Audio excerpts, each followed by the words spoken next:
Seguimos con Nuestra Señora de Pointman. El 17 de enero de 1871 en Pointman, Francia, 4 videntes.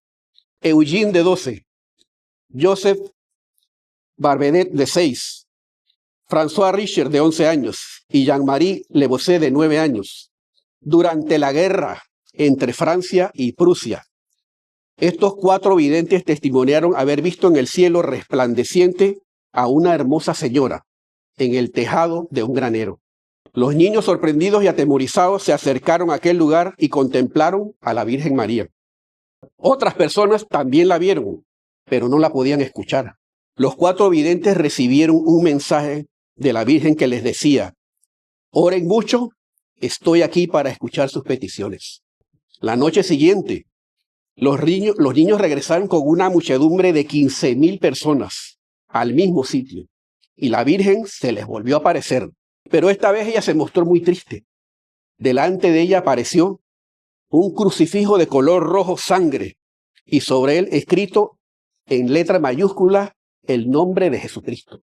Las tropas prusianas se acercaban al pueblo para invadirlo, mientras ese pueblo estaba rezando junto al sacerdote Michel Guérin y los niños. Y fue así como vieron que el crucifijo desapareció y la Virgen sonrió.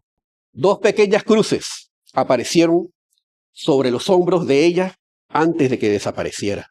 Posteriormente se supo que a la hora de esas apariciones, el ejército prusiano recibió órdenes del alto mando de que no invadieran la ciudad. 11 días después se firmaba el armisticio entre Francia y Prusia. Este es el poder de la oración. Los videntes Eugene y Joseph se hicieron sacerdotes. Jean-Marie Lebossé se convirtió en monja y François Richer en maestra. La aparición fue aprobada el 12 de febrero de 1876, o sea, un año después de dicha aparición, por el obispo de Laval, Casimir Alexis Joseph Wicker. Inmediatamente comenzó la construcción de un santuario de Nuestra Señora de Pointman. La Virgen fue coronada por el cardenal Verdier, arzobispo de París, el 24 de julio de 1934, o sea, 63 años después de la aparición. Su fiesta es el 17 de enero. Seguimos con Nuestra Señora de Gisterwald. Yo sé que estos no los han escuchado, pero estas son las apariciones reconocidas. 9 apariciones que ocurrieron desde el 27 de junio al 16 de septiembre de 1877 en Gisterwald, Polonia. 2 videntes, Justina Safrafinsky, de 13 años, y Bárbara Samulowskaze, de 12 años. La Inmaculada Concepción se les apareció a las niñas hablándoles en polaco, en un momento en que Prusia había prohibido ese idioma. La Virgen les pidió que rezaran el Santo Rosario y les prometió el fin de la persecución en Polonia y la reapertura de las iglesias católicas. Otras personas también vieron a la Virgen, entre ellas Elizabeth Wisorek, de 23 años, y Elizabeth Witilewska, de 45 años. Al santuario mariano, también conocido como el Lourdes polaco, siguen acudiendo miles de personas cada año. Las niñas se convirtieron en hijas de la caridad de San Vicente de Paúl. El cardenal primado de Polonia, Stefan Wyszynski, fue curado milagrosamente a los 100 años de las apariciones. Las apariciones fueron reconocidas canónicamente el 11 de septiembre de 1977, o sea, a los 100 años después de las apariciones, por el cardenal Karol Wojtyła, quien un año después se convertía en Juan Pablo II. Su fiesta es el 27 de junio. Seguimos con Nuestra Señora de Knock. El 21 de agosto de 1879 en Knock, Irlanda, al menos 15 personas entre las edades de 5 y 75 años presenciaron la aparición de la Virgen de San José y de San Juan, el apóstol. Aparecieron en una iglesia del pueblo rodeando un altar sobre el que descansaba el Cordero. En esta ocasión no hubieron palabras, solo imágenes. El altar junto con el Cordero estaba rodeado de ángeles que le daban la vuelta. María era la figura más grande y vestía un manto y una faja de color blanco, llevando un velo largo que iba desde la cabeza hasta los pies. Sobre la cabeza, cubierta por el velo, lucía una extraordinaria corona de oro. Knock es el santuario nacional de Irlanda.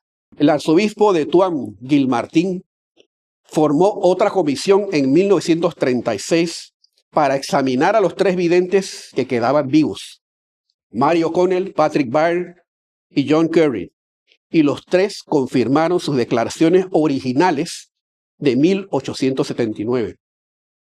Por lo tanto, la comisión aprobó la aparición y después de eso empezaron a ocurrir numerosas curas. Y Juan Pablo II aprobó la aparición. Su fiesta es el 21 de agosto. Seguimos con Nuestra Señora del Corazón de Oro. En esta ocasión fueron 33 apariciones, desde el 29 de noviembre de 1932 al 3 de enero de 1933, en Bureik, Bélgica, 5 videntes: Fernández, Alberto y Gilberti Boisín, de 15, 11 y 13 años, y André y Gilberte de Jembre, de 14 y 9 años. Lo que ocurrió fue que las niñas estaban jugando y de pronto Alberto, medio asustado, le dice a los demás: miren a la Virgen, vestida de blanco y está caminando sobre el puente. Las niñas miraron y también quedaron muy asustadas. Le avisaron a una monja que estaba por ahí cerca, a la hermana Valerie, quien no vio nada. Pero otra persona, Gilberte Boisín, sí vio la aparición, asustándose mucho, también por lo que los niños corrieron a sus casas a contar lo que habían visto, pero nadie les creyó. Inclusive fueron castigados por sus padres. La Virgen se les siguió apareciendo a los videntes y se identificó ante ellos como la Virgen Inmaculada y la Madre de Dios, Reina de los cielos. Y le pide a los niños que recen por la conversión de los pecadores. El 29 de diciembre, cuando María se despedía a los niños, abrió sus brazos y, haciendo visible su pecho, por primera vez se vio un corazón que brillaba en color oro, y de ahí salió el título de la Señora del Corazón de Oro. Durante la última aparición había una multitud de 30.000 personas acompañando a los videntes. Entre ellos había médicos, quienes aprovecharon la oportunidad para examinar a los niños durante la aparición y pudieron percatarse que los niños estaban en éxtasis total. El 2 de julio de 1949, André-Marie Charot, obispo de Namur, permitió el culto bajo la advocación de Nuestra Señora de Burein, 17 años después de la primera aparición. Su fiesta es el 22 de agosto. Nuestra Señora de los Pobres. 8 apariciones entre el 15 de enero y el 2 de marzo de 1933 en Vaneux, Bélgica, a la vidente Mariette Becco, de 11 años. Mariette Becco era la mayor de 7 hermanos, no muy devota, ya que en su casa no se practicaba la religión. El 15 de enero de 1933, cuando miraba por la ventana mientras estaba cuidando a su hermanito, vio una luz y a una hermosa señora que tenía una cabeza iluminada, como si de ella saliera luz de su propio cuerpo. La niña sintió miedo y llamó a su madre, pero ésta le impidió salir afuera, como al parecer la Virgen le había pedido. Nadie más en la casa vio nada. Tampoco el sacerdote a quien se le contó lo creyó. 3 días después, la Virgen se vuelve a aparecer y le dice a la vidente que hay una fuente de agua que está reservada para ella. En esa ocasión su papá estaba presente, aunque él no vio a la Virgen. Al día siguiente se vuelve a aparecer la Virgen y se presenta como la Virgen de los pobres. Y le reveló a la vidente que el agua de esa fuente era para todas las naciones y para todos los enfermos. Después de la primera visita, la niña y su padre se convirtieron al catolicismo inmediatamente. 9 años después de las apariciones, en mayo de 1942, Monseñor Luis Joseph Kerkhoff, obispo de Leija, daba su aprobación de las apariciones, las cuales fueron ratificadas por la Santa Sede el 22 de agosto de 1949 o sea, 6 años después de la primera aparición. En esta ocasión se relatan múltiples apariciones en el transcurso de esos 8 años. En el periodo del 28 de noviembre de 1981 al 28 de noviembre de 1989 en Kievo, Ruanda, a los videntes Alfonsín Mumerke, de 17 años, Natalie Mukasambike, de 20 años, y Marie Claire Mukangango, de 21 años. La Virgen se les apareció a estas estudiantes con el nombre de Madre del Verbo. La Virgen les pidió que rezaran mucho para prevenir una guerra terrible. Dio varios mensajes a los estudiantes, incluyendo la visión apocalíptica de Ruanda, sumida en la violencia y el odio, lo cual presagiaba el genocidio ocurrido en 1994. Nuestra Señora de Kievo recomendaba que la gente rezara la coronilla de los 7 dolores para obtener la gracia del arrepentimiento. Agustín Misago, obispo de Gingoro, aprobó la devoción pública asociada a las apariciones de la Virgen de Kigogo. Seguimos con María Auxilia de los Cristianos de Philipsdorf. Esta se refiere a una aparición de la Virgen del 13 de enero de 1866 en Philipsdorf, República Checa, en la que la vidente Magdalena Kate, una tejedora que llevaba 12 años enfermas y que ya le habían dado la extremaunción, la Virgen se le apareció y le dijo: hija mía, de ahora en adelante estás curada. Y la figura desapareció y Magdalena se curó.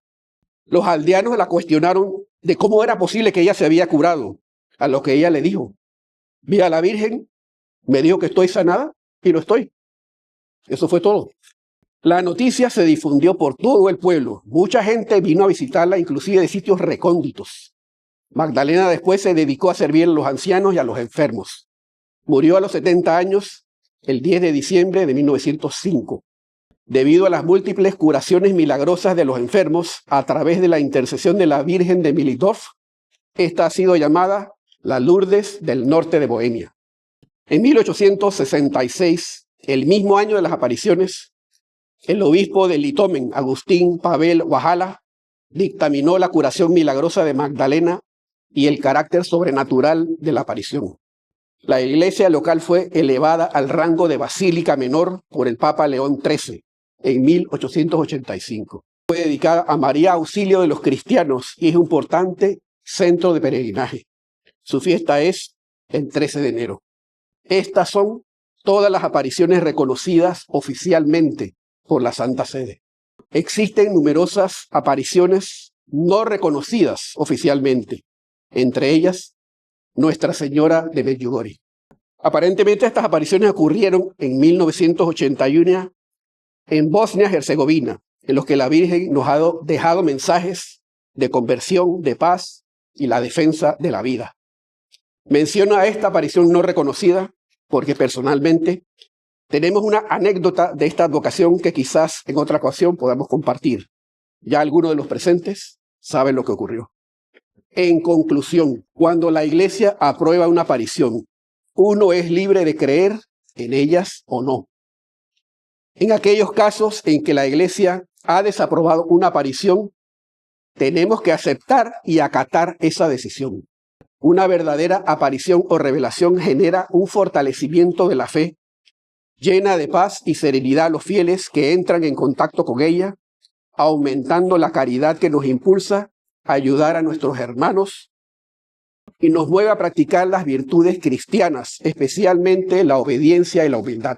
El obispo de la diócesis, donde tiene lugar el suceso, es quien tiene la responsabilidad de juzgar la veracidad o falsedad de la supuesta aparición.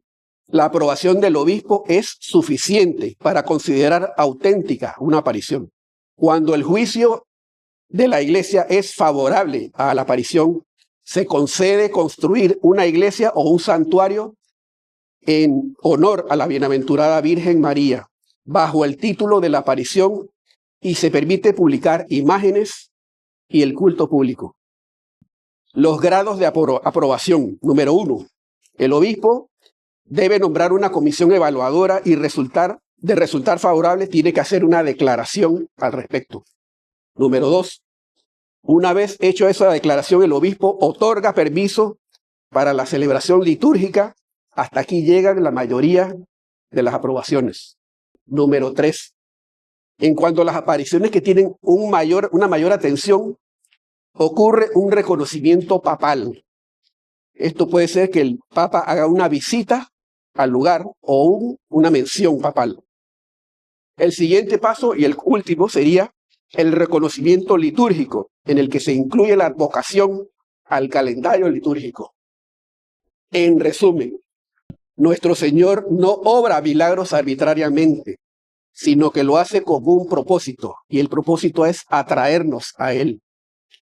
Las apariciones son signo de la presencia de Dios en el mundo. Las apariciones que han sido aprobadas se han aprobado porque se ha descartado de que hayan sido fraude. Estas sirven como modelo de fe y obediencia a Dios y proporcionan consuelo, esperanza y guía espiritual en distintos momentos de la vida.